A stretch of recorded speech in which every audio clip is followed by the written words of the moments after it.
Jika seorang perempuan tu dia telah berkahwin, walaupun umur dia belum mencapai 21 tahun, tapi kita bolehkan dia dalam perlembagaan persekutuan melalui perkara 233 kita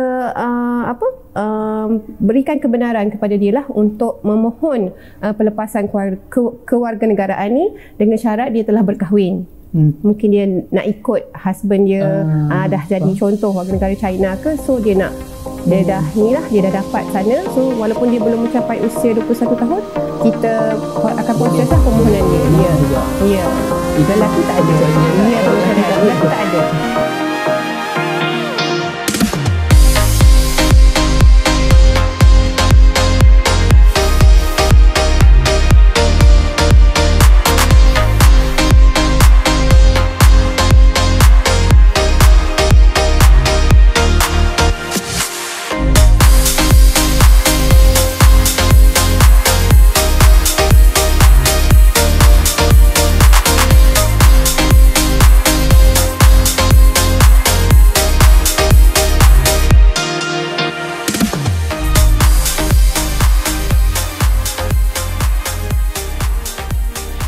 Assalamualaikum warahmatullahi wabarakatuh. Tuan-tuan dan puan-puan, anda bersama dengan saya Izzuddin Nasir dalam segmen podcast JPN. Dalam podcast JPN, tuan-tuan dan puan-puan boleh mendengar perbincangan tentang urusan-urusan di Jabatan Pendaftaran Negara tanpa tengok video. Tapi bagi anda yang suka paparan visual, boleh tengok melalui channel YouTube JPN. Tuan-tuan dan puan-puan, hari ini kita akan bincangkan tentang pelepasan taraf warga negara Malaysia. Di Malaysia, mungkin kita selalu dengar tentang orang nak mohon warga negara, sama ada untuk anak angkat, isteri kepada warga negara. Tapi yang jarang-jarang kita dengar adalah orang nak mohon untuk lepaskan taraf warga negara Malaysia. Jadi hari ini bersama dengan saya, Puan Nur Haryani daripada pegawai daripada bahagian warga negara, dan kita akan bincangkan serba sedikitlah tentang pelepasan taraf warga negara. Tapi sebelum tu Puan, mungkin Puan boleh terangkan terma yang berbeza pelepasan taraf warga negara dan pelucutan taraf warga negara. Okey. First of all, terima kasih pada Cik Izzuddin Nasir atas kesudian menjemput saya lah untuk berkongsi sedikit sebanyak berkenaan informasi mengenai proses pelepasan taraf kewarganegaraan Malaysia ni. Okey, memang kebanyakan daripada kita ramai yang terkeliru, confuse antara pelepasan kewarganegaraan dan juga pelucutan kewarganegaraan. So saya jelaskan sedikit secara ringkas. Pelepasan kewarganegaraan ini adalah berlaku apabila rela hatilah daripada seorang individu itu, maknanya dia dah tak nak jadi seorang warga negara Malaysia lagi. Tetapi pelucutan ni berbeza.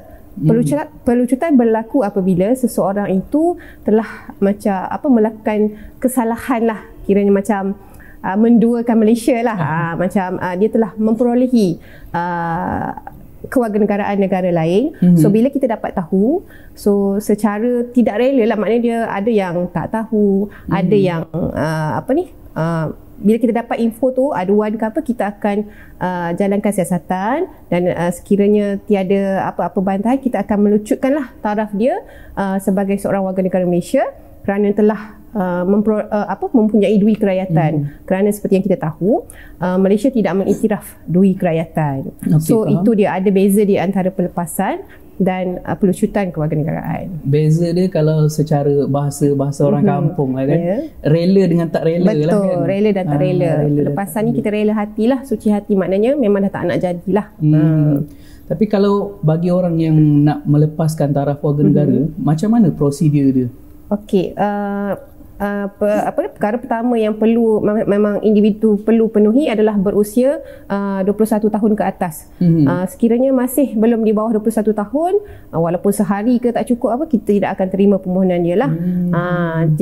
Tetapi berbeza jika seorang perempuan tu dia telah berkahwin, walaupun umur dia belum mencapai 21 tahun, tapi kita bolehkan dia Dalam perlembagaan persekutuan melalui perkara 233 kita berikan kebenaran kepada dia lah untuk memohon pelepasan kewarganegaraan ni dengan syarat dia telah berkahwin. Mungkin dia nak ikut husband dia dah jadi contoh warga negara China ke, so dia nak dia dah dapat sana, so walaupun dia belum mencapai usia 21 tahun kita akan proses lah permohonan dia. Mohon juga. Ya. Lelaki tak ada pengecualian lah. Lelaki tak ada.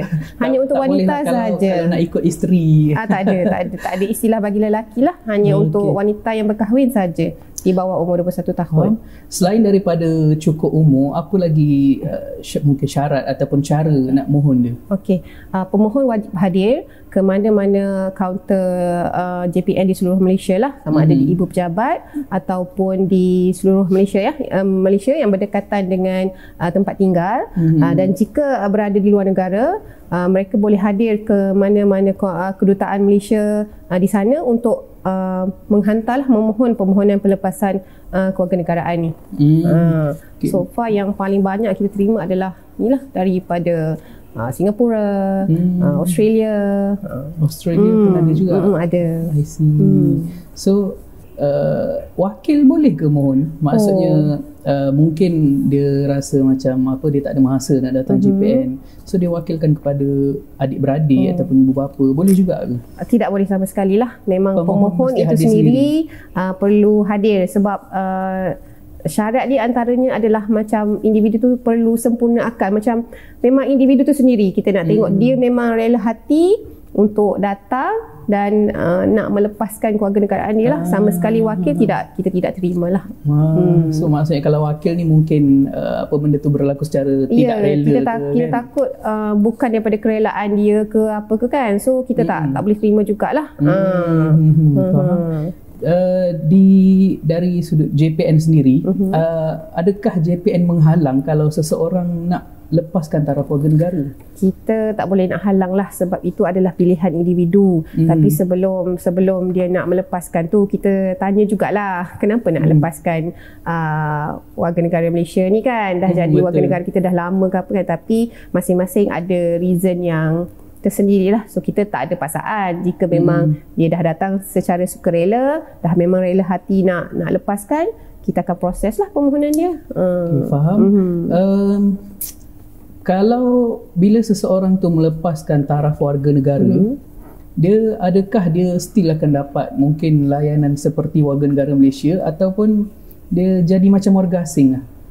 Pastinya dia akan totally jadi macam warga negara asing lah. So memang segala kelebihan sebagai seorang warga negara memang takkan dapat dah lah lepas setelah dia melepaskan kewarganegaraan itu secara total, dia hilang hak dan keistimewaan sebagai rakyat Malaysia lah. Memang kalau memang tak ada keistimewaan, contoh bantuan ke apa ke, dia tak akan layak sama sekali lah. Sebagaimana kalau dia pergi hospital dia kena bayar, warga asing kena bayar, dia pun samalah akan melalui proses yang samalah. Okey, saya dah faham. Tapi kalau macam contohlah kan, orang tu baru sahaja melepaskan taraf warga negara, lepas tu tiba-tibalah sakit, mungkin kronik dan masih berada di Malaysia, dan pergi ke hospital tiba-tiba kena bayar macam warga asing dan menyesal, boleh ke jadi warga negara Malaysia balik? Okey, kiranya macam dah lepas boleh mohon balik ke tak lah, macam tu lah. Okey, secara ni boleh lah, tak ada masalah. Tetapi proses permohonan tu adalah sama sebagaimana proses yang dilalui oleh seorang warga negara asing nak menjadi warga negara Malaysia. So setelah melepaskan kewarganegaraan tu, kalau dia nak jadi balik warga negara Malaysia, dia kena apply permit masuk dulu. Kena pergi gym, apply permit masuk, dapat permit masuk. Jika diluluskan, okey, baru dia boleh buat IC merah. Okey, dapat IC merah, kena tunggu 12 tahun. 12 tahun lama. Baru boleh apply untuk menjadi seorang warga negara Malaysia balik di bawah perkara 19.1 Perlembagaan Persekutuan. So tak ada shortcut lah untuk dia. Dia tetap kena mengikut prosedur sebagaimana seorang warga negara asing yang ingin memohon warga negara Malaysia lah. So agak ni lah, perjalanan tu panjang lah. Dia tak adalah terus lepas, okey, menyesal dah 2-3 bulan menyesal, nak tarik balik, tak adalah, kita tak terima lah.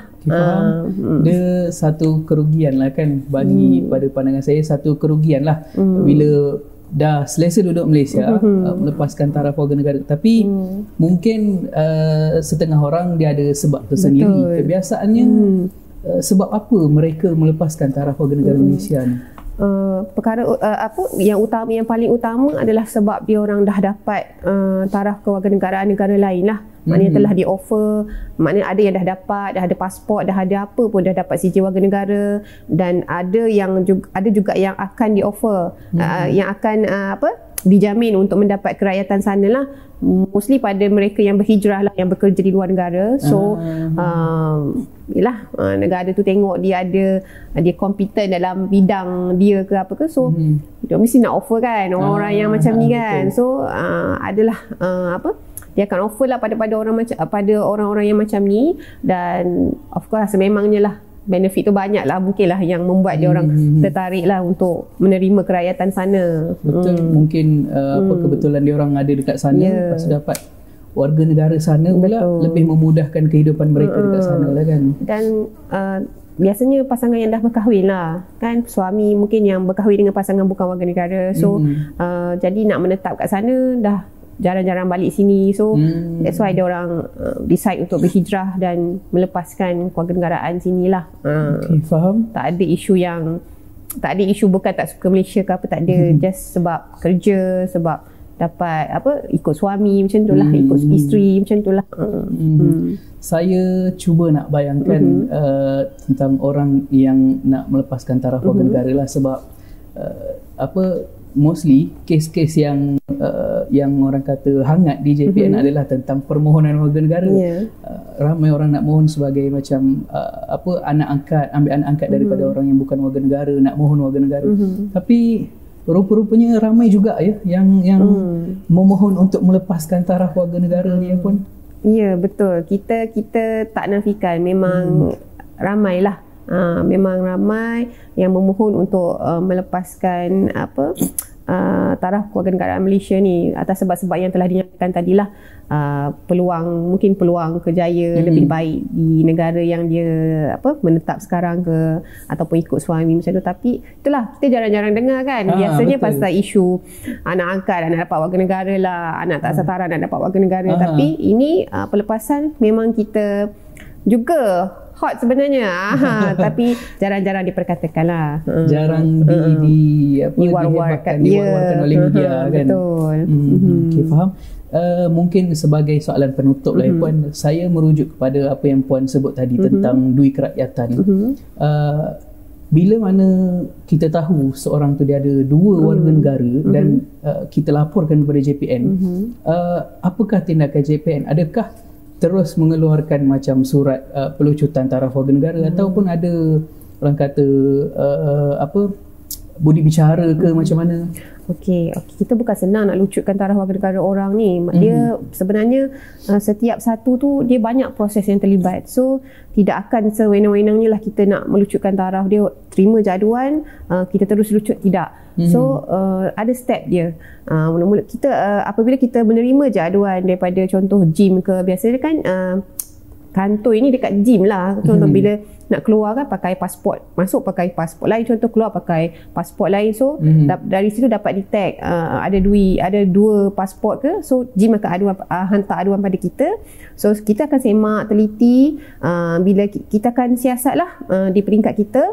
Kemudian kita akan hubungi pemohon lah melalui hubungi yang diadu ni melalui surat. Kita akan hantar surat pada dia, kita minta dia untuk membuat pilihan sama ada dengan rela hati nak melepaskan taraf warga negara tu, ataupun ingin mengekalkan taraf warga negara Malaysia lah. Dia ada dua pilihan, nak lepas atau nak kekalkan. Kalau nak lepas, dia kena ikut prosedur dia lah. Kalau dia nak macam kekalkan, yang tadi itulah pelepasan tadi. Kalau dia nak kekalkan, dia mesti melepaskan kewarganegaraan negara luar yang dia ada tu. Itu syarat dia. Sebab Malaysia, macam saya cakap tadi, Malaysia tidak mengiktiraf dui kerakyatan. So memang tak boleh ada dua. So banyak terima aduan, memang sebab itulah dia orang memiliki dua kerakyatan. So nak tak nak dia kena pilih sama ada untuk kekal sebagai warga negara Malaysia ataupun melepaskannya dengan secara sukarela lah. Kalau tak, adalah proses-proses dia yang seterusnya lah yang akan diambil. Proses yang seterusnya. Okay, faham. Saya rasa setakat tu sajalah untuk sesi podcast kita pada hari ini, supaya saya tak rasa macam apa, saya tak naklah jadi macam perbincangan yang terlalu berat untuk orang dengar kan. So kita cukup pendek dan santai sahaja. Terima kasih banyak Puan sudi bersama dengan saya hari ini, sudi bersama dengan tim podcast JPN. Tuan-tuan dan puan-puan yang nak memohon untuk melepaskan taraf warga negara, mungkin tuan-tuan dah dapat offer untuk tinggal di negara tempat bekerja sekarang, ataupun mungkin nak berhijrah, tuan-tuan puan-puan bolehlah memohon di JPN mengikut prosedur yang Puan Haryani dah sebutkan tadi. Tapi dalam masa yang sama, fikir elok-elok, sebab macam Puan Haryani sebut tadi, nak mohon semula warga negara bukanlah satu benda yang mudah. Kena mohon MyPR, 12 tahun lepas dapat MyPR baru boleh mohon warga negara semula. Tu pun belum tentu lulus kan Puan? Betul, sebab itu adalah kelulusan kita punya YB MDN lah. So bukan pada kuasa kita JPN ni. So kena fikir panjang-panjang. Dan warga negara ni adalah satu pengiktirafan yang sangat special lah, diberi oleh kerajaan Malaysia. So bukan sewenang-wenangnya diberikan dan bukan mudah untuk dapat. Jadi tuan-tuan dan puan-puan, setakat tu saja sesi podcast kita pada hari ini. InsyaAllah jumpa lagi dalam sesi akan datang. Sekian daripada saya, Izzuddin Nasir. Assalamualaikum warahmatullahi wabarakatuh.